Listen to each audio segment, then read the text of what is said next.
오늘 탐욕스러운 자와 그 형제. 누가복음 이제 오늘 12장만 그냥 보면 오늘 이제 갑자기 어떤 한 사람이 우리 중에 그냥 한 사람이 튀어나왔다라고 하는 말씀으로 등장하거든요. 근데 이건 11장부터 사실은 다 말씀을 읽어보아야 이해가 됩니다. 예수님이 가시는 곳마다 나타나는 사건들이 있어요. 첫째, 예수님 하나님의 나라의 복음을 전하십니다. 그럼 반드시 거기에서 이제 하나님의 나라의 복음에 증거된 현상을 보여주는 것이 치유의 역사를 하십니다. 병을 고쳐주든지 귀신을 쫓아내든지. 누가복음 11장에 보면 벙어리 귀신 들린 자를 고쳐주는 사건이 등장합니다. 그 이전에는 이제 요한 이제 제자들이 요한은 기도를 가르치는데 주님 저희 기도를 가르쳐 주세요. 그래서 이제 마태복음 6장에 나와 있던 것 같은 주기도문을 가르쳐 주세요. 주님이 기도를 이렇게 해라 라고 가르쳐 주는 역사가 나오고 그걸 이어서 이제 병을 고쳐주는 사건과 더불어 그때 이제 누가 등장하냐면 바리새인들과 율법 교사들이 가서 예수님을 자꾸 시비를 걸어요. 제가 병을 고쳤는데 저건 바알세불을 힘입었다. 귀신의 왕을 이제 힘입었다. 이제 바알세불이라는 건 다른 데서는 뭐 파리의 왕 이렇게도 표현해요. 아무튼 뭐 그걸 이제 비아냥거리는 뭐 나타날 수도 있는 부분이지만 하여튼 귀신의 왕을 던지고서 귀신을 쫓아낸다. 그럼 이게 웃기는 나라잖아요. 그죠? 자기 나라에서 자기끼리 싸워가지고 자존심이 일어나면 되겠어요? 귀신이 다스리는 나라에서는 그 귀신들이 다 왕을 잘 섬겨드리고 그 다음에 왕은 그 백성들을 사랑하고 아끼고 잘 돌보아줘야지. 예수님이 그거에 대해서 이제 비난을 하시면서 그 율법 교사들과 바리새인들에 대한 6가지 화에 대한 이야기를 하는 것이 이제 그 누가복음 11장에 등장하는 사건의 말씀입니다. 이제 그렇게 말씀을 하시고 53절 거기서 나올 때 예수님 거기 나오셨어요. 나오시고 났는데 이 사람들이 몰려들는데 막 수만 명이 몰려들었어요. 처음에는 이제 그렇게 많이 안 모였던 것 같은데 예수님이 하나님의 나라의 복음도 듣고 귀신도 쫓아내는 능력의 역사도 보고 그 다음에 당대 가장 신앙이 좋은 종교인들이라고 표현했던 바리새인들과 하나님의 말씀에 능통하던 율법 선생님들이 이제 어떻게 말할 수 없이 예수님이 딱 말씀하시는 모습을 보고 난 다음에 백성들이 더 많이 막 모여들었어요. 놀라운 역사죠. 사도행전에 보면 사도들이 하나님의 복음을 성령 충만해서 전할 때 이제 그 대제사장들과 서기관들과 관원들이 잡아서 감옥에다 가둬요. 근데 이 사람들이 기가 꺾이지. 감옥에서 하나님의 능력과 역사 아닌 백성들의 소요 때문에 풀어주는데 다시는 이 예수 그리스도의 이름으로 말하지도 말고 전하지도 말아라. 그랬더니 하나님의 말씀을 순종하는 것과 사람의 말씀을 따르는 것을 어떤 것을 따라야 되겠느냐. 담대하게. 그러면서 하나님의 말씀을 다 읽지 마라. 하나님의 복음이 놀랍게 확산되는 역사가 나타나요. 이제 지금 예수님에게 했던 모든 상황들이 예수님의 제자들에게도 다시 나타나는 모습이라고 볼 수 있겠죠. 아무튼 그래서 나왔어요. 나와서 오늘 이제 그 우리가 13절로부터 봤는데 그 이제 12장 1절로부터 이제 그 사람들이 모였을 때 그들에게 또 하나님께서 말씀을 증거하시죠. 예수님의 말씀을 증거하고 그 말씀을 하나님의 복음을 증거하는 중간에 한 사람이 튀어나옵니다. 갑자기. 어떤 데 보면 이제 예배 드릴 때 누가 목사님 질문 있습니다 이런 사람은 없어요. 그죠? 이런 사람도 한 번도 못 봤어요. 그런 사람. 저희가 목사님들도 어디서 무슨 뭐 노회나 아니면 어떤 모임에서 할 때 내가 어떤 목사님이 하시는데 약간 저거 좀 뭔가 좀 잘 모르겠는데 그때 가서 목사님 질문 있습니다 이러는 사람은 없다. 그렇죠? 근데 지금 예수님이 하나님의 복음을 증거하는데 한 사람이 턱 튀어나와가지고 하는 말 다른 것도 아니에요. 뭔 얘기가 나냐면 우리 아버지 돌아가셨는데 형이 딱 가져왔어요. 좀 그거 좀 판단 좀 해주세요. 형을 불러가지고 그러니까 이제 기본적으로 유대인의 그 상속의 개념은 형제가 둘이 있었을 때입니다. 아버지가 돌아가시면 큰아들이 3분의 2를 갖습니다. 그리고 막내 아들이 3분의 1을 갖습니다. 이제 그렇게 되는데 이 형도 욕심이 많았는지 아무튼지 간에 몽땅 3분의 3을 싹 가져가겠어요. 동생을 안 주고. 그러니까 이 동생이 막 끌어오르는데 예수님이 오신다는 소식을 듣고 왔는데 이 사람이 본 예수님은 뭐냐? 예수님은 하나님의 아들도 아니고 하나님도 아니에요. 단지 그냥 자기들의 선생님이에요. 그들이 말하는 랍비예요. 근데 실제적으로 이 이스라엘의 역사 속에서는 당시의 랍비들이 그런 사사로운 문제, 개인적인 문제에 대해서 그것을 분별해주고 뭘 받아야 돼요? 이제 거마비를 받아요. 내가 그 일을 했으니까 이제 거기에다가 감사의 복을 드리는 거죠. 스님 같은 말하면 이제 변호사 같은 역할을 하고 있어요. 그러니까 일반 이제 선생님들보다는 좀 뛰어난 것 같은 선생님. 다른 사람들에게 그렇게 많이 안 모이지만 수만 명이 모일 정도로 많이 모이는 그러한 능력 있는 선생님이라면 내 문제를 한 번에 해결해 줄 것이다. 이 생각 가졌겠죠. 안 맞겠어요, 여러분? 그래서 오늘의 말씀은 아주 우리에게 민감한 말씀이에요. 그리고 우리의 삶 속에 자주 일어나는 일이에요. 이 일들은 지금 여러분들 삶에서도 경험하고 있는 분이 있을지 몰라요. 근데 나는 아직 몰라. 조금 지나보면 아세요. 이제 부모님 돌아가실 때 되면 뭐 유산이 많이 있든 없든지 간에 재산 분배에 대한 문제가 반드시 생깁니다. 형제들끼리는 그냥 이제 쿨하게 나 살만하니까 걱정 없고 좀 생활이 어려운 우리 형제들 중에 누구 하나 그냥 부모님 거 얼마 되지 않는 거 그냥 줘서 그분 좀 살 수 있게 해주세요. 이러는 가정이 있으면 행복한 가정이죠. 근데 혹 누가 그렇게 하더라도 중간에 치고 나옵니다. 무슨 소리예요? 특별히 누가? 잘 모르시나 보네. 누가? 며느리가! 여러분 여러분의 가정생활 안 하잖아요? 거의 아들이 그래요? 며느리가 그래요? 몰라? 하여튼 받을 거 없으시니까 여러분 다 행복한 거예요. 받을 게 없으면 행복해요. 줄 것도 없고 받을 거 없으면 행복한데 그나저나 하여튼 뭘 해도 이제 그 오픈해지기 전에 모르잖아요. 그죠? 이제 우리 혹시 몰라. 우리 부모님이 하다못해 보험에도 들어오는 뭐가 있을지 몰라. 생명보험 들어놨을지 아니면 또 이제 무슨 적금을 들어놨을지 통장이 몇 개 있을지 우리 아무도 모르잖아. 그러니까 다 까봐야 돼. 이럴 수 있다니까? 아니시죠 여러분은? 그럼 여러분은 이거 드려야 될 필요도 없어요. 오늘 말씀. 여러분 탐심이 없으니까.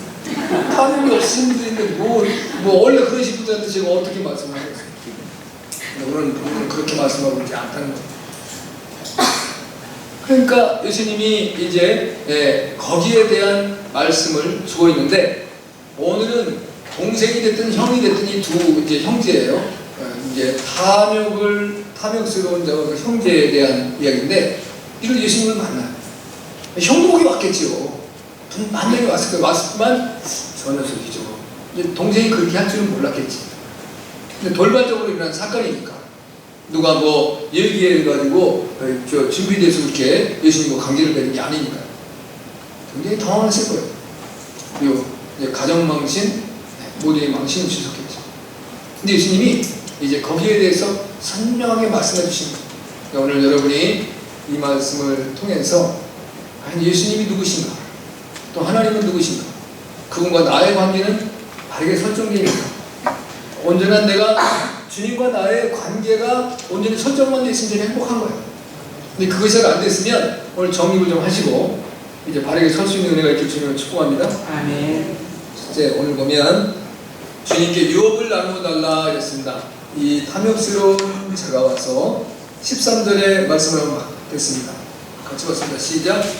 우리 중에 한 사람이 이르되 선생님 내 형을 명하여 유업을 나와 나누게 하소서 이랬습니다.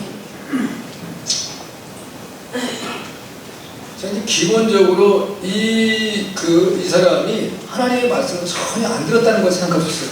제가 누가복음 11장에 거기서 나와서 예수님 말씀하잖아요. 53절에. 그러니까 이제 거기에 나오시기 전에 율법 교사들에게와 바리새인들에게 그 6가지 화해에 대한 얘기를 하는데 그 중에 하나가 너희가 의인을 죽인 자. 첫째는 아벨을 죽였어요. 아벨은 누군지 아시죠? 네, 아벨은 이제 그 아담의 둘째 아들이에요. 그리고 믿음으로써 의로운 삶을 살았던 자인데 최초의 순교자입니다. 형 이제 가인에게 그 시기와 질투심 때문에 돌에 맞아서 뒤통수를 맞아서 그냥 직사에 죽었습니다. 너무 억울하죠. 근데 하나님이 아벨의 핏소리를 들었다. 아벨을 의인이라고 말씀하시고 이제 그 히브리서 11장에서까지도 아벨의 믿음에 대한 우리 가르침을 주고 계십니다.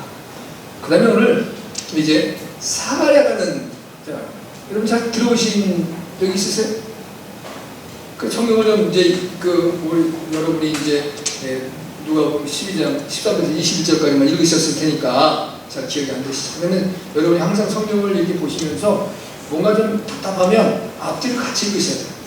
그러면 이제 그 요즘의 성경들은 잘 표를 해놓은 성경도 있고 그렇게 안 된 성경인데, 여기 보면 이제 사가랴, 이 순교자에 대한 사가랴는 역대하 24장 20절에서 22절을 봐야 돼요. 이제 그 유대 나라의 역사입니다. 유대의 초대 왕이 누구예요? 유대 나라의 초대 왕? 르호보암의 르호보암. 유대 나라. 남한국과 유다로 가리잖아요. 그 다음에 그 아들이 이제 아비암인데 아비암이 왕을 얻고 그 세 번째가 아사예요. 이제 아사의 아들이 여호사밧이요. 근데 여호사밧의 아들이 여호람이에요. 그 다음에 여호람의 아들이 이제 아하시아라는 자인데, 이 아하시아가 굉장히 어리석어요. 그래서 사실 여호람이 잘못한 거죠. 그래서 어떻게 했냐면 자기 아들과 아합의 딸 이세벨과 결혼을 시켜요. 아니 이세벨이 아니라 아합과 이세벨의 딸 아달랴와 결혼을 시켜요. 그러니까 이게 이제 잘못된 만남이에요. 근데 이 아달랴가 굉장히 못됐어요. 그러니까 남편을 조종한 거야, 남편을 조종. 근데 그러다 보니까 자기의 아버지 어머니의 나라를 돕게 만든다고요, 전쟁에. 나가서 22살의 왕이 됐는데 거기 나가서 돕다가 부상을 입어가지고 1년 만에 죽은 거예요. 23살에 죽은 거예요. 22살의 왕이 올라서 23살에 죽어버린 거예요. 이런 황당한 일이 없어요. 그러면 개인에게만 문제가 되는 거예요? 국가에 문제가 되는 거예요? 국가 자체가 망하게 생긴 거예요. 근데 이제 아달랴라고 하는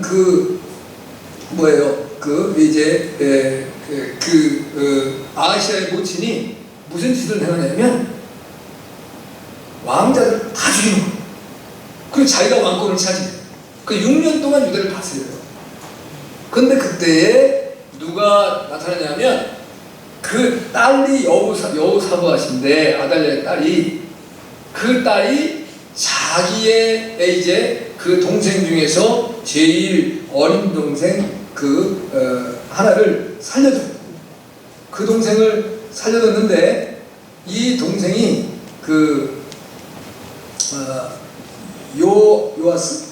요아스잖아요. 그런데 그 동생을 살려주는데 그 역할을 누가 하냐면 자기 남편과 함께 해. 그 남편이 제사장인데 누구냐면 여호야다라고 하는 제사장. 근데 여호야다는 제사장이 자기와 그 동생을 어린 동생을 길러주고 그를 키워나가지고 그를 왕위를 세웠는데, 여호야다라고 하는 이 제사장이 나이 130이 됐을 때 죽어요. 이제 늙어서 죽었는데 그 아들이 이 역대에 누구라고 나왔냐면 스가랴라는 말이 나와요. 스가랴. 원래는 여기서 사가랴라는 표현인데 원래는 스가랴야. 근데 이 아들이 제사장인데, 아들이니까 뭐가 됐어요? 제사장이잖아. 제사장이 보니까 백성들이 우상 숭배의 죄악에 빠져요. 그걸 지적해가지고 나무라니까 자기를 길러준, 이게 내가 볼 때는 이 요시야보다 나이가 더 많이 먹었을 가능성이 높아요. 이제 그런데 그 자기를 길러준 그 고종 사촌을 칼로 쳐 죽인 거예요. 그래서 그 사가랴를 순교자로 만드는 거예요. 하나님의 참된 지나죠. 그러니까 자기의 그 매형이 있었을 때는 매형에게서 자기가 잘 나라를 다스리고 지도를 받고 인도를 받아가지고 국가를 튼튼하게 세워나간단 말이에요. 근데 그가 나이가 들고 물러나고 죽고 나니까 이제는 옆에 뭐가 필요하면 간신배들이 쫙 몰리는 나라에. 네. 기회를 본 거죠. 이렇게 저렇게. 그 얘기를 하는 거예요. 예수님께서.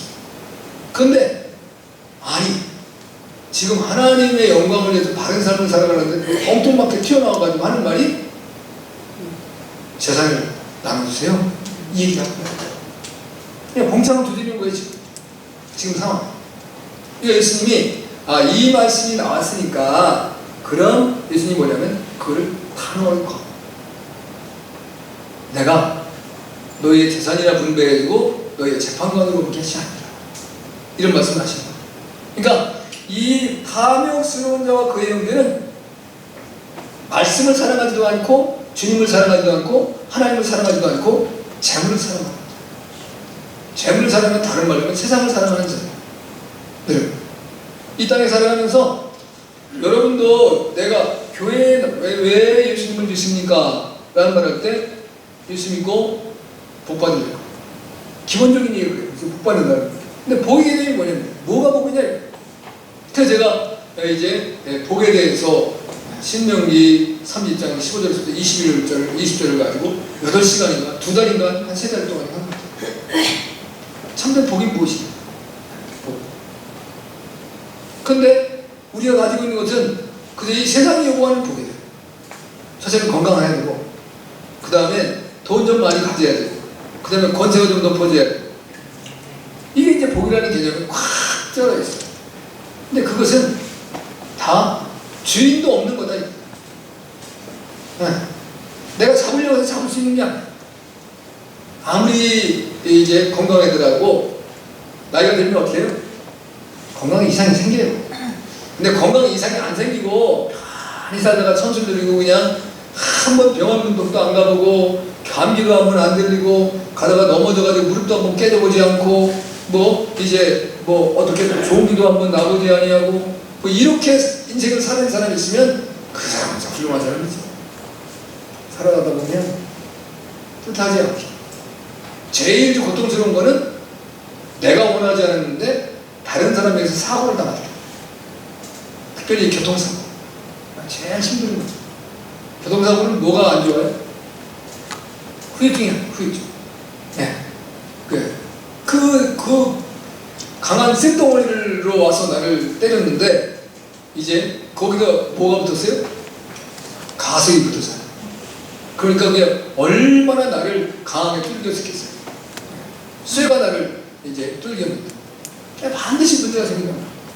어떻게 되면 나이가 들어갈수록 문제가 더 생겨나옵니다.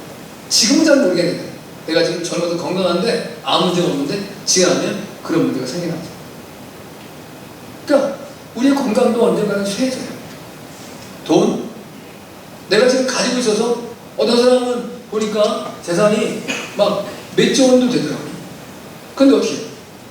몇조 원 내가 다 써요? 그거 얼마나 쓰고 좋을까? 몇조 원을 내가 가지고 있는데 내가 이제 살다가 죽을 만하면 한 구탱이 좀 쓸까? 못 쓸까? 내가 지키려고 몸을 지는데 지켜야 안 지켜져. 안 지켜. 얼마나 억울해요. 내가 그렇게 많이 벌어놨는데 쓰지도 못하고 다 죽는데. 그래서 어떤 사람은 천국에 갈 때 그걸 다 이제 금으로 금괴로 바꿔가지고 007 가방에다 가지고 왔다는 거예요. 누가 만들어낸 일인지 실제이고. 근데 천국의 문을 베드로가 딱 열어줘야 되잖아요. 그래서 그것이 무엇이오? 이건 나의 가장 소중한 것입니다. 열어보세요. 우리가 금괴가 나와요. 아니 도로 포장용 이제 재료를 뭐로 힘들게 가지고 오셨냐. 여기 다 도로를 금으로 포장하고 얼마나 기절했겠어요. 그러니까 재물도 내가 붙잡을 수 없어요. 권세 어느 순간에 빠져나갔습니다. 자, 우리 특별히 대한민국에서 예를 들어서 무슨 권세를 한번 얻고 장관이 되든가 아니면 국회의원이 되든가 대통령이 되든가 하려면 어떻게 돼요? 가정을 다 털어야 돼. 아내, 자녀들, 그 다음에 사촌들, 그 다음에 부모님까지 터는데 어떻게 털어요? 탈탈 터는데 그냥 이렇게 그렇게 이전에 보면 그 시골에서 콩을 가을에 걷어들이면 이런 나무떼기 가지고 툭툭 치더라고.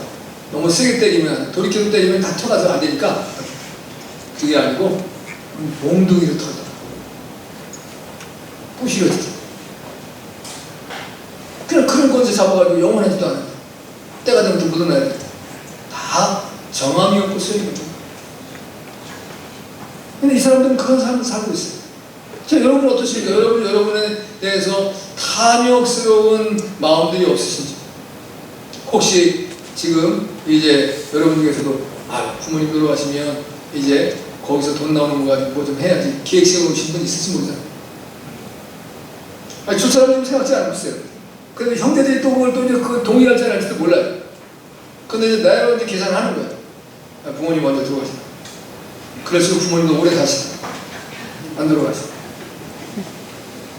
그거 바라보다 내가 늙어가지고 내가 지쳐서 내가 늙어. 근데 여기 보면 하여튼 이 두 형제의 부모님은 돌아가셨어요. 돌아가시고 난 이후에 떨어진 문제예요. 여러분, 우리가 이 탐심에 대해서 성경은 우상숭배와 같은 것이다 하는 말씀. 원래 3장 5절에 말씀하잖아요. 탐심 우상숭배다. 우상을 숭배하는 것은 굉장히 우리에게 유익이 될 것 같지만 남는 게 없는 거예요. 다 썩는 거고 결국은 다 잃어버리는 거예요. 그 내 탐심을 가지고 살아가면서는 내게 주어지는 것이 많이 주어지면 좋을 텐데 다 잃어버려요. 탐심 때문에는 첫째는 하나님과의 관계가 깨져. 그 다음에 이웃과의 관계가 깨져. 제일 가까운 이웃은 부부인데 그 다음에 형제 관계가 깨져. 탐심 때문에. 이제 곧 추석이 와요. 9월 13일 금요일이 추석입니다. 근데 이제 목요일부터 연휴를 해서 주일날까지 4일 동안 연휴해요. 뭐 아무튼 굉장히 좋은 연휴의 기간이 됐는데 추석에 또 사랑하는 부모님도 뵙고 형제자매들도 만날 수 있는데 그때 또 이 탐욕스러운 문제가 생겨나가지고 즐거운 한가위가 아니라 원망스럽고 고통스러운 한가위 만들지 마시기 바래요. 할렐루야. 보면은 그 해마다 아니는 아닌데 칼부림 나가지고 이 귀한 명절에 요즘엔 잘 만나기가 쉽지 않잖아요. 뭐 같이 옆집에 살면 좋지만 이 지금 대가족으로 안 살고 다 흩어 사는데 대한민국에 크지도 않은 나라지만 다 붙어서 살면 다 살아가기가 힘겹고 어려우니까 거의 만나기가 쉽지 않아요. 1년에 그래봐야 명절 때 아니면 부모님 돌아가신 분 부모님 기일 때 부모님 기일 때도 못 만나서 못 가요. 회사가 나를 붙잡으면 갈 수 없는 거. 이렇게 어렵게 한번 만나는데 그 만나가지고 거기서 기뻐하고 또 즐거워하고 또 서로의 그동안의 해고도 나누고 또 이제 상대방에게 좋은 덕담도 하고 축복해주고 그래야지 거기서 칼부림 나고 싸우고 이제 뭐 때문에? 탐욕 때문에. 이제 형제들은 탐욕은 뭐로부터 왔느냐? 우상을 섬기는 것 같아요. 그러니까 우상은 누가 이제 우리에게 만들어주냐? 악한 마귀, 세상이 만들어주는 거예요. 세상을 사랑하고 물질을 사랑하면 결국 우상에 빠져요. 하나님이 보이지 않습니다. 하나님과의 관계가 단절되는 거예요. 여러분이 이 탐욕스러운 자와 그 형제를 바라보면서 나 지금 정말 주님과의 관계가 원만한가? 그걸 여러분 점검할 수 있을 거예요. 그러나 은혜가 있길 주면 축복합니다. 둘째는 주님이 탐심에 대해서 말씀하셨어요. 15절 한번 보겠습니다. 같이 봤습니다. 시작. 저희가 이르시되 삼가 모든 탐심을 물리치라.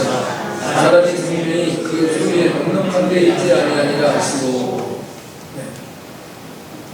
물질보다는 생명을 추구해야 됩니다. 생명은, 자, 우리가 기본적으로 우리의 삶을 가지고 두 가지로 얘기할 수 있습니다. 하나는 목숨이라고 해요. 목숨. 목숨이라고 할 때는 우리 육체적인 생명에 포인트를 많이 맞추는 거예요. 근데 그 목숨은 이제 죽어져 버리면 다 의미가 없어져. 안 있는 것 같았었는데. 근데 또 하나는 생명이라는 말을 썼어요. 생명. 우리가 신앙적으로 말하는 거예요, 제가. 그러면 그 생명은 영생에 대한 얘기를 하는 거예요. 그러니까 천국으로 인도받는 삶이 되는 거냐, 지옥으로 인도받는 삶이 되는 거예요. 우리는 흔히 천국은 죽어서 가는 겁니다. 아니, 지금 천국을 살아야 돼요. 예수님께서 말씀할 때 뭐라고 말씀하냐면, 이제 너희가 하나님의 말씀을 바르게 들은 사람은 이미 하나님의 나라가 어디에 있느니라?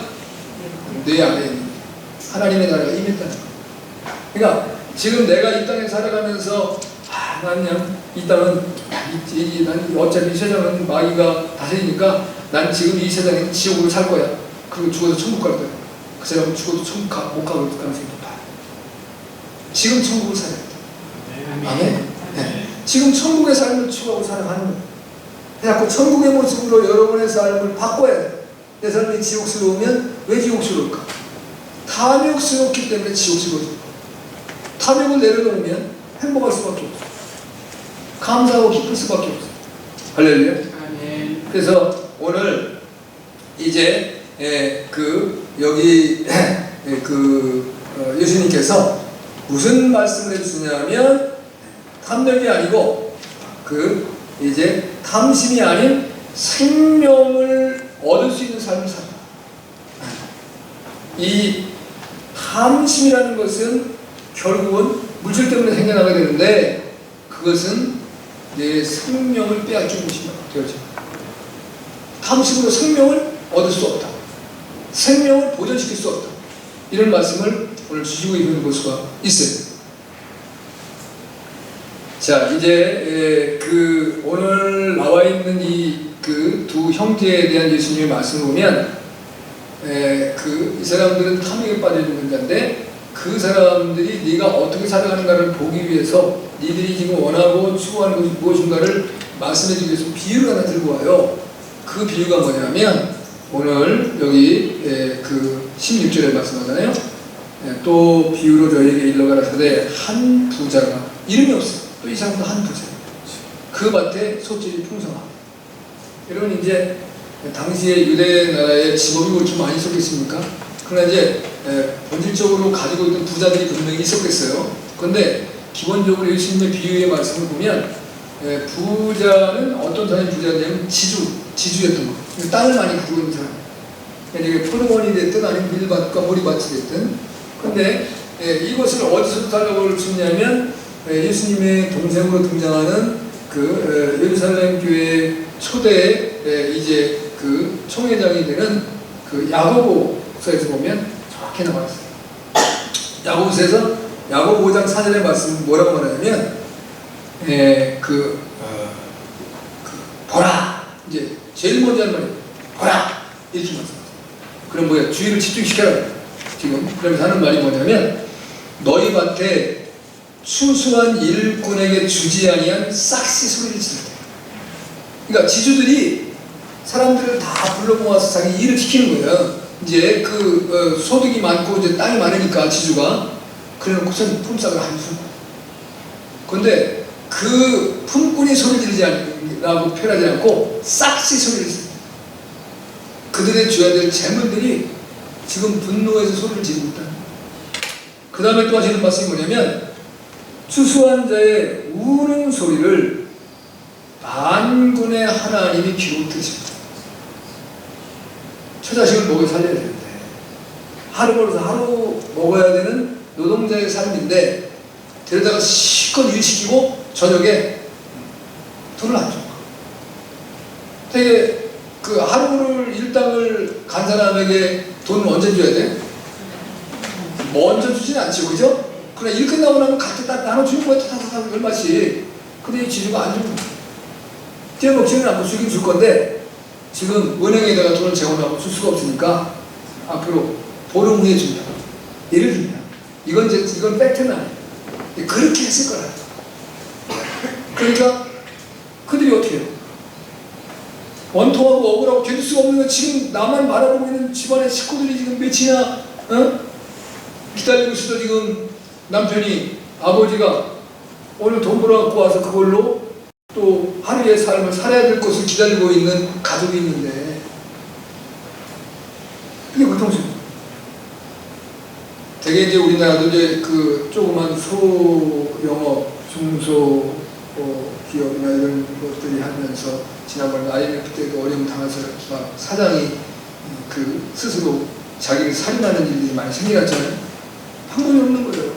그 직원들의 월급을 줘야 되는 그분들도 가정이 있는데 이게 그냥 뭐라 친구 어떻게 할 수가 없으니까 어떻게 보면 인간적으로 보면 그 사람은 양심 있는 사람이에요. 어떤 사람은 어떻게 해요? 싹 있는 거 긁어 모아가지고 야밤도 좋아하잖아요. 거기에 직원들이야 살던 죽던 상관없이 저기 또 다 한 주머니 참고 그것도 어디로? 외국 자기 못 참고 그 사람 아주 양심불량한 사람. 그런 문제가 이 지주들 가운데 있었다는 거예요. 그러니까 부자에 대한 얘기를 하는 거예요. 그래서 한 부자가 있었다. 이 사람도 지주인데 창고도 큼지막한 창고가 지나가는 마을 사람들이 볼 때마다 저 안에 꽉 찼어? 저 안에 꽉 차있나? 볼 수도 없잖아요. 열어주지 않아도 볼 수 없어요. 근데 상상만 하는 거지. 그러면 많이 가진 사람들이 그걸 자기가 다 먹어야 돼요? 먹을 수 없어. 아무리 먹어도 평생을 먹어도 다 못 먹어. 그럼 어떻게 해야 돼? 나눠주면 나눠줘. 그럴 때 기쁨이 생기고 이웃과의 관계가 좋아지고 사람과의 관계가 좋으면 누구와의 관계가 좋아지겠어요? 하나님과의 관계가 당연히 좋아지겠죠. 아이고 저는 하나님과의 관계가 먼저이긴 하지만 사람 관계 좋아지면 그 사람 관계 하나님 관계가 좋은 사람이에요. 근데 나는 하나님 관계는 너무 좋다고 하는데 사람 관계가 딱 단절이 돼 있다. 문제가 있어요. 생각해 보아야 돼요. 왜 내가 하나님과의 관계가 좋은데 사람들과의 관계가 안 좋을까? 제가 지난번에 우리 이제 여기 오시는 목사님이 자기 친구분이 장로님이에요. 이렇게 이제 좀 사업을 하는데 그 어떤 예언하는 목사님한테 이제 예언을 받으러 간 거예요. 그 사업이 잘 될까 안 될까. 뭐 이제 불안하니까 정치하는 사람이고 사업하는 사람이고요. 대통령이고 다 가네요. 점쟁이고 따라다니고 자기가 이제 가면 창피하니까 원래 비서관이고 밤에 불렀다가 그런 사람들은 이제 자기 하고 그래서 한국 교회에도 나름대로 이름난 예언자라는 사람들은 한국의 대통령도 다 앉혀졌다는 거야. 가서 내가 혼자 안 하고 몇 명이 했다니까 몇 명씩. 네. 그럼 그 사람이 목사님만 부를까? 중도 부른다니까. 중만 부를까? 무당도 부른다니까. 다 불러서 하네. 근데 이 장로님은 하여튼 뭐 장로니까 목사님을 찾아왔는데 목사님 일단 아니 내가 들었는데 잠깐 때가 됐으니까 밥이나 먹고 얘기합시다. 근데 이게 밥을 먹으러 가는데 목사님이 아주 이제 근사한 식당을 가는 거예요. 돈은 누가 해야 돼? 돈 누가 내야 돼? 안수로 받으러 이제 예언 받으러 가는 장로가 내야 되잖아. 근데 그 목사님만 가는 게 아니라 한 노예 목사들이 다 따라왔어. 근데 우리 목사님이 하신 말씀이 자기들 친구들 중에서 아주 수정으로 이름이 난 장로라는 거예요. 돈을 안 쓰는 사람.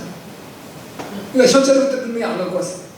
근데 카드를 걸려고 그러면서 나중에 만나고 그래도 자기한테 아니 목사님이 그럴 수 있는 거냐고. 그러면 내가 그랬지. 내가 그랬죠. 아니 목사님, 아니 친구가 여기도 훌륭한 이제 능력자가 있고 은사자가 있고 예언자가 있는데 왜 딴 데 안 해? 나한테는 그런 말 안 하지. 왜? 친구한테 말하기 자존심 상하니까. 인간이 욕심이 그런 거야. 내가 가진 거는 내놓기 싫어하는 거야. 그러니까 하나님과의 관계가 좋은데 사람과의 관계가 안 좋으면 내가 너무 굳은 사람이 아닌가 살펴봐야 돼. 베풀어야 돼. 자꾸 손을 펼쳐야 돼. 자, 탐심이라고 하는 말을 이 원어를 가지고 풀으면 이런 말입니다. 이게 그냥 합성어인데 더욱더, 그 다음에 같다. 이걸 다른 말로 하면 더욱더 가지려고 하는 억제할 수 없는 욕망, 이걸 가진 사람이 탐심입니다. 근데 그것도 내 몫으로 내게 주어진 것만 가지면 되는데 남의 것을 빼앗아갖고자 하는 마음. 그러니까 탐심이 있는 사람이 우리의 주변이나 여러분의 주변에 있으면 어떻게 해요? 모든 사람이 고통스러운 건 그 사람 한 사람 때문에. 그러니까 예수님께서 늘 탐심에 대해서 이렇게 신랄하게 비판하시는 것은 너만 마음은 좋은데 내 주변에 있는 모든 사람들은 고통을 고려한다. 가정에도 마찬가지예요.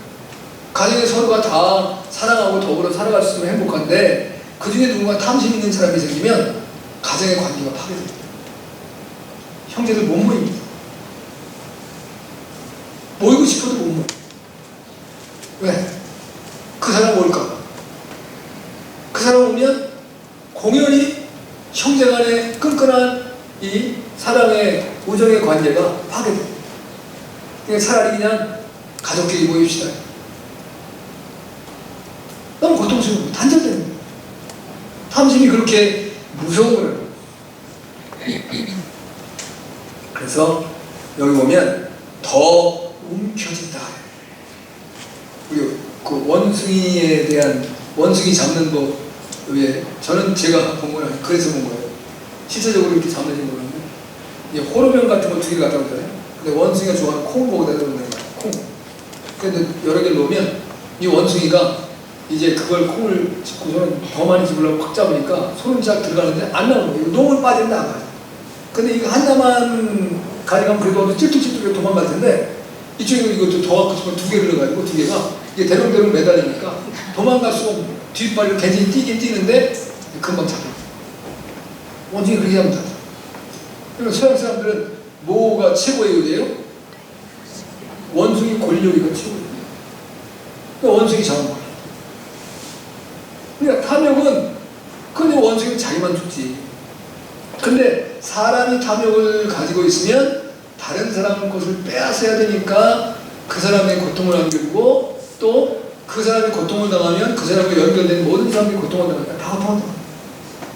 그래서 지금께서 탐심에 대해 크게 말씀. 그것이 생명에 있는 것이 아니다. 이사야서 52장 7절에 이런 말씀이죠. 여러분이 이제 여기서 지금 성경 펴볼 수 없으니까 제가 말씀드릴게요.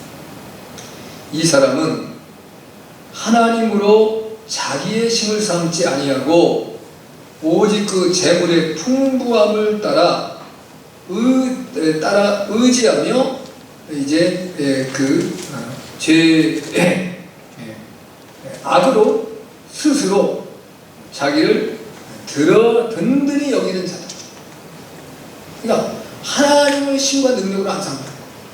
자기 재물과 자기 악함을 가지고 자기를 굳건하게 세우려고 합니다. 무서운 거? 그러니까 하나님이 없는 거예요. 자, 오늘 여기 부자에 대한 비유를 할 때 부자가 내가를 몇 번에 6번에. 근데 그 다음에 마지막으로는 자기가 명령을 누구한테 내요? 자기 영혼한테 자기가 명령을 내요. 그럼 뭐예요?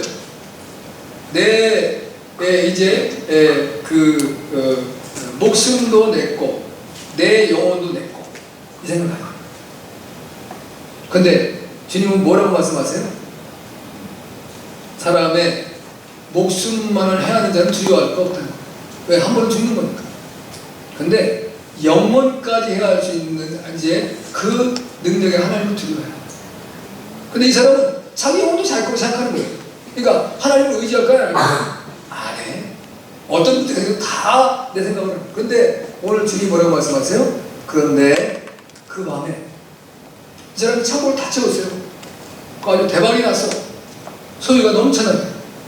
그래서 창고를 더 짓고 그 창고에다 채우고 그 다음에 뭐라 그래요? 영원아 이제 몇 년 아무것도 안 해도 살 수 있게 되니까 이제 먹고 마시고 놀고 다니자. 근데 예수님이 뭐라 그래요? 그 생명을 그 밤에 데려가시고 그럼 그것이 네 것이기 때문에 소용없는 거죠. 내가 다 만든 거 다 가지고 나왔다 할거라도 주님이 가지고 가면 그 소용이 없는 것이 되겠죠. 자, 지금 지구에 약 74억 명이 산다 그러잖아요. 72억, 74억 얘기를 하는데 그 중에 연간 이 땅에서 생명을 관리하시는 분이 약 1억쯤 됩니다. 태어나고 돌아가시고 이제 자연사 하시는 분도 계시고 사고도 있고 아니면 또 굶주려서 죽기도 하고 또 질병에 죽기도 하고 1억 명이 죽는데 그러면 1개월에 70만 명이 죽는다. 그럼 하루에 24,000명. 우리가 예배 드리는 이 1시간 동안에 약 1,000명이 죽어나.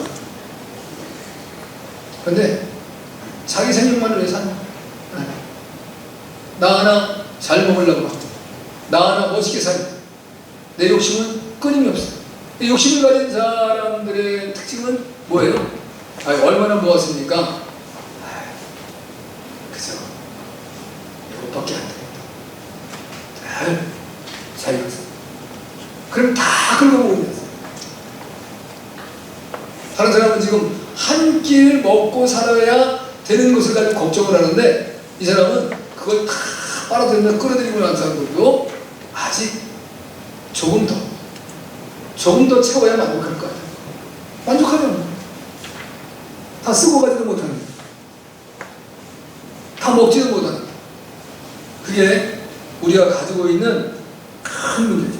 그러니까 이 부유한 자는 두 가지가 문제예요. 하나는 착각이고 하나는 무지한 자. 나는 이제 내 생명까지도 내가 컨트롤할 수 있다. 착각이지. 내 생각으로 될 수가 없는 거야. 하나님의 섭리 가운데 주어져 나가는 거야. 어느 날 갑자기 하나님이 날 데려가시면 그 순간에 그냥 가야 돼. 어떻게 하나님이 날 데려가는데 안 돼요. 아니 히스기야 같이 특별한 사람은 있을 수 있어요. 그는 나라의 위기 속에서 그 정도 됐으면요 그냥 아스루 왕 살만에셀에게 나라 내줘야 돼. 그 랍사게가 왔었잖아요. 이제 산발라닥에 그냥 줘야 돼. 그런데 하나님 앞에 기도하고 이사야 선지자의 말을 듣고 오직 백성들을 단속하면서 하나님을 의지한다. 우린 죽어도 하나님 앞에 죽자. 하나님 그 나라 살잖아. 그 믿음으로. 그걸 살렸는데 하나님 데려가시니까 너무 억울한 거야. 그래서 금식하며 기도해서 결국 생명을 15년 연장을 받은 사건이지만 근데 제가 늘 그러잖아요. 그때 누굴 낳았어요? 문하세를 낳으니까 그 망나니를 56년을 나라를 다스려요. 근데 그 56년 나라를 다스리는 동안에 나라를 완전히 폐망시켜요. 그 문하세로부터 시작된 죄악이 결국 시드기야까지 이제 연결되면서 이스라엘이 바벨론에 완전히 멸망했다. 그러니까 하나님이 하시는 일은 늘 선하시다. 여러분들 거룩해야 돼요. 하나님 내게 역사하시고 일하시는 하나님은 선하시다. 그걸 우리가 놓치면은 하나님이 나에게 역사하시고 하는 일에 대해서 내가 반기를 들어요. 하나님이 하시는 일 그대로 받는 거예요. 그게 좋든 안 좋든지. 왜? 하나님은 선하신 하나님이시다. 하나님이 하시는 일은 선하니까. 근데 악한 마귀가 예를 들어서 나를 무너뜨리려고 한다면 내가 주님을 의지하고 달려가면 되는 거죠. 그러면 주님이 날 지켜주시죠. 할렐루야. 그런 아름다운 은혜의 역사가 여러분에게 넘쳐나시길 주님을 축복합니다. 그 다음에 마지막으로는 두 형제의 생각에 대한 주님의 반응을 보아야 돼요. 자, 20절에서 21절을 보겠습니다. 같이 보겠습니다. 시작. 하나님이 이르시되 어리석은 자여 오늘 밤에 네 영혼을 두고 찾으리니 그러면 내 예비한 것이 이것이 되겠느냐 썼으니 자기를 위하여 자물을 쌓아두고 하나님에 대하여 부요치 못하는 자를 부요하니라. 아멘. 하나님에 대해서 부요한 자가 되라. 결국 그런 말씀하는 거예요. 세상 재물에 대한 탐욕을 버리고 내 귀한 소중한 생명의 복된 삶을 누리기 위하면 하나님에 대해서 부유한 자가 되라, 이 말씀을 주시는 거거든요. 근데 자, 이제 하나님에게 대해서 부유한 자가 되는 방법은 오늘 본문에서는 우리가 같이 읽질 않았어요. 우리 한번 볼게요. 33절을 한번 보시죠. 33절. 답은 거기 33절에 나와 있어요. 자, 같이 말씀드립니다. 시작. 너희 소유를 팔아 구제하여 낡아지지 않는 주머니를 만들라. 곧 하늘에 둔 바 다함이 없는 보물이니 거기는 도적이 가까이 하는 도 없고 좀더 보느니 없는. 할렐루야. 자, 이제 크게 두 가지인데, 첫 번째는 물질의 주인이 누군지를 깨닫고 인식하는 것. 우리가 그걸 위해서 늘 기도하고 물질의 주인이 누구신가? 네, 생명의 주인 물질입니다. 하나님이시고, 하나님 물질의 주인이시고, 하나님이 여러분에게 물질을 줘서 여러분을 부유하게 하려면 순식간에 돈을 내요. 근데 아무리 귀한 걸 쌓아놓아도 하나님께서 뺏어가려면 한순간에 뺏어가요. 그거는 다양한 방법으로 할 수 있어요. 하나님이 사람을 통해서 일을 하시지만, 여러분이 볼 때, 야, 이 정도로 혹독하게 나를 치시나? 그런 마음이 들 수도 있어요. 그러면 정치 세력이 여러분 그것을 이제 강도로 뺏어갈 수 있어요. 그 다음에 다른 이제 어떤 이제 세상의 망나니 같은 권단들이 여러분 뺏어갈 수도 있어요. 도적의 강도가 뺏어갈 수도 있어요. 다양한 방법을 뺏어갈 수 있어요. 또는 이제 제일 원통스러운 건 뭐냐면, 부부로 같이 살았어요. 인생 살았는데 어느 날 이제 세금 문제를 내 가지고 다 그 모든 재산을 아내 앞으로 하는데 아내가 싹 빼돌리고 이혼해져요. 그래가지고 하루아침에 거지를 만들 수 있어요. 방법은 다양해요. 하나님이 이제 하나님에서 뺏어가시는데, 뺏어가려고 하는 방법은 다양하게 나타날 수 있다.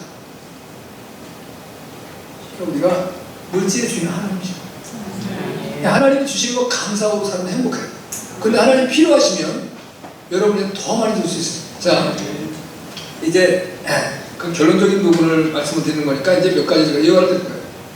근데 두 번째가 이제 오늘 이제 33절의 답입니다. 33절에서 이제 그 뭐라고 말씀하세요?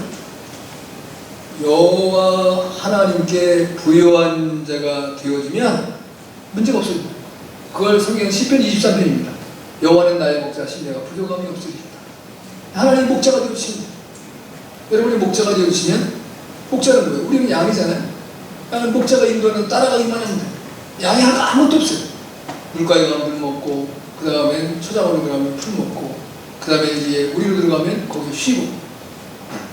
그래서 살다 보면 살찌고, 그 다음에 새끼 낳고, 그리고 또 귀염받고 사랑받고, 그래서 살아가는 거예요. 그 다음에 여기 보면 33절에서는 그러잖아요. 너희 소유를 가지고 구제해라. 이건 우리는 여기는 주머니를 만들려고 그랬잖아요. 주머니를 만들라. 이제 그런데 그 개역 개정은 배낭을 만들라 이렇게 썼어요. 배낭. 우리에서 요즘에 뭐 등산족이 많아서 이렇게 썼는지 하여튼 건데, 하여튼 주머니. 이전에 보면 연세가 많으신 할머니 같은 분들은 여기다가 이제 앞에다가 그 주머니가 있더라고요. 거기다가 이제 그 돈들, 아들이 준 돈이들 꼬깃꼬깃 줬다가 이제 손자들, 손녀들 오면 뺏어 주시죠. 그러니까 이제 우리의 주머니는 뭐냐면 나누어준 거. 그러면 그 나누어준 것을 통해서 결국은 내가 위기와 어려움이 당했을 때 나를 구제하고 나를 살리는 놀라운 역사가 있어요.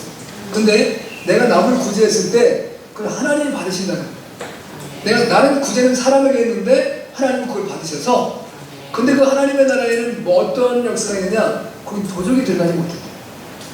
도적이 뺏어갈 수가 없어요. 그 다음에 또 하나는 뭐예요? 종이 동록을 쓰지 못한다. 그래서 그 재물이 어디로 그냥 녹아서 없어지냐. 지금은 우리가 다 지폐를 사용하고 아니면 카드를 사용하고 이렇게 하지만, 이전에는 다 이 엽전을 사용하잖아요. 엽전을 사용하고. 거기에 이제 그 동록이 생기면 그게 상에서 썩어버리고 쓸 수가 없어요. 네, 그걸 그렇게 되는 일이 없다. 하나님 온전히 지켜주시고 보호해 주신다. 다 기억하면 된다. 그 말씀을 주시는 거예요. 그러면 여러분이 이 땅에서의 내 재물을 아무리 지키려고 해도 지킬 수가 없는데 하나님이 구제하고 나누고 베풀고, 구제는 다양한 거예요. 하나님한테 헌금을 드리는 것도 구제고, 이웃을 돌보는 것도 구제고, 이제 선교를 하는 것도 구제고, 다 구제예요. 근데 그런 구제를 하게 되어지면 그걸 하나님이 기억하셔서 하나님이 여러분의 재물이 빼앗기지 않게 해주신다. 할렐루야. 얼마나 놀랐습니까? 제가 이제 그 심양, 중국 심양을 갔다 온 데가 오래됐는데 거기에 서탑이라는 교회가 있습니다. 여자 목사님 유명한데 교인이 한 1991년도에 저와 가기 전에 또 어떤 목사님 가셨어요. 근데 그게 그때 한 700명의 교인이 있었다고요. 그 교회가 건축을 하던 교인인데 그때의 그 중국의 노동자들, 일반인들의 그 한 달에 월급이 얼마냐면 100원이에요, 100원. 그 우리나라 돈이 아니야. 중국 돈으로 100원이에요. 근데 그 교회를 짓는데 얼마가 들어가냐면 70만 원의 돈이 들어가는 거예요. 근데 700명이 70만 원을 헌금을 했어요. 그럼 한 달에 얼마씩 하냐면 1,000원씩을 한 거예요. 1,000원이면 거기에 하루, 이제 한 달에 월급이 100원이니까 얼마 된 거예요? 한 달치 월급을 다 한 거예요. 교인들이.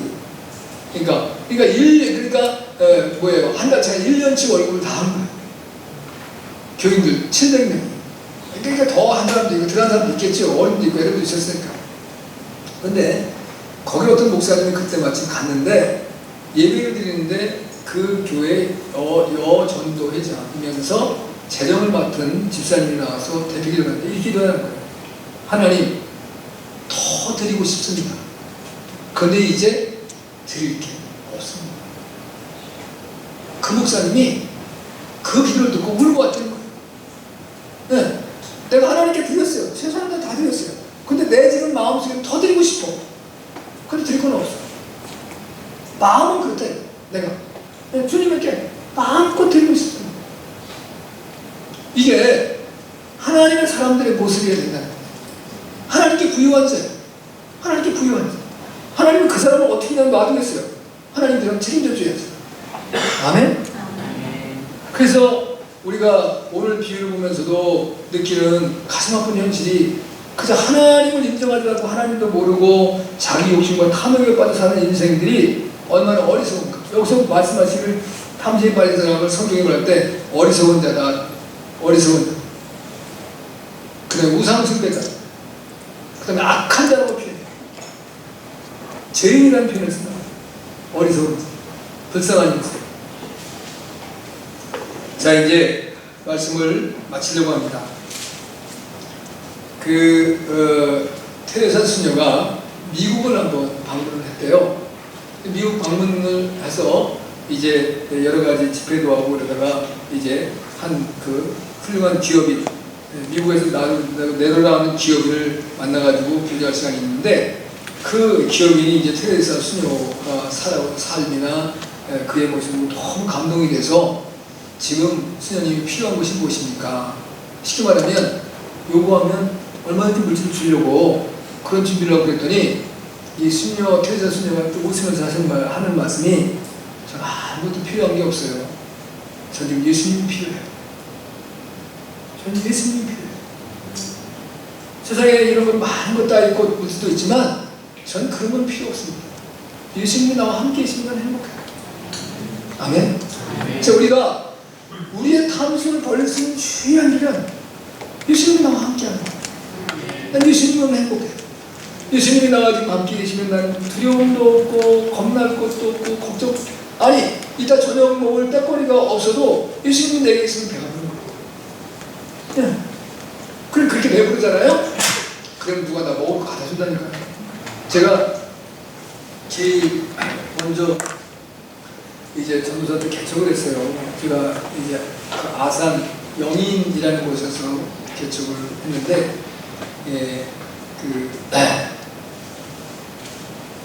그런 말이 그 마을 이름이 생겨요. 하여튼, 그래서 개척을 했는데, 그 당시에 이제 제가 결혼한 지 얼마 안 됐었고요. 우리 아내가 이제 직장을 다니고 있어서, 아내는 이제 직장이 이제 안중에 있었고, 그러니까 거기가 너무 거리가 멀으니까 이제 결혼은 했지만 처갓집에서 이제 계시다가 토요일 날 오시고, 그럼 주일날 예배를 드리고 아침에 또 일찍 첫차 타고서 이렇게 그 직장을 가고, 또 멀미도 많이 하시는 분들 고생 많이 해주죠.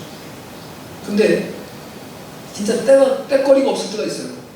뭐 아무것도 없고 또 혼자 밥을 먹어야 돼요. 근데요, 예수님을 믿지 않는 사람인데 어떻게 하면 나 먹을 걸 갖다 주는 거야. 네. 우리 교회에 교인들이 있었거든요. 근데 그 사람을 갖다 줬어. 그래, 나 이해가 안 되는 거야. 어떻게 저분이 나를 어떻게 갖다 주실까. 근데 하나님 그렇게 살리시더라. 그러니까 내가 정말 주님을 너무너무 사랑하고 난 주님 때문에 너무 행복해. 내가 세상에서 뭐가 되고 싶고, 저는 사실은 예수님을 온전히 영접하기 전에는 저는 군인이 되고 싶었거든요. 그래서 이제 장군이 돼가지고 천하를 좀 호명하고 싶었어요. 우리나라는 육군이 최고잖아요. 그러니까 육사 들어가는 게 내 꿈이었어요. 그래, 내가 만약 군인 됐으면 분명히 부패한 군인이 됐었겠지. 왜냐하면 군인 중에는 대통령의 꿈을 꾸고, 대한민국은 별다른 대통령의 꿈을 꾸었을 테니까 우리 시절에. 그럼 저 무슨 욕망이 있었겠죠? 대통령 되고 싶은 마음이 은연중에 있었던 거잖아요. 그죠? 말은 안 하지만 나는 그냥 군인 되고 싶었다 하지만 사실 대통령이 되고 싶은 욕심이 그 본질적인 그 끝에는 있는 거거든요. 얼마나 큰 욕심인데 내가 대통령이 있다는 내가 누가 그래? 저 미친놈이야 저거. 이럴 테니까 대통령이 있다는 말은 못하는 거고, 나는 군인이 돼서 나라를 참 이순신 장군같이 한번 나라를 세우고 싶다. 무슨 이순신 장군의 개뿔이나, 그냥 내가 말을 그렇게 하는 거지. 말은 그렇게 해야 근사하잖아요. 그죠? 그랬다니까요. 예수님을 믿고 나면 다 내가 그 필요 없는 거죠. 주님이 너무 좋으니까. 여러분도 여러분이 지금 가지신 욕심들이 나름대로 있겠죠. 그런데 선한 욕심을 가져야 돼요. 갈라디아서 5장에서 분명히 하거든요. 성령의 소욕이 필요하니까. 그래, 육체의 소욕은 버려야 되지만 성령의 소욕, 하나님 안에서 누려야 될 놀라운 선물과 은사들, 성령의 은사를 많이 구하셔야 돼요. 하나님 구해 주시는 거예요. 아예 알아서 주시기도 하세요. 그런데 구해서 얻으셔야 돼요. 그래서 하나님 주신 그 은혜와 은사를 누리고 살면 행복합니다. 그런 놀라운 은혜와 축복이 저와 여러분 모두에게 넘쳐나실 그 진노를 축복합니다. 아멘. 다 같이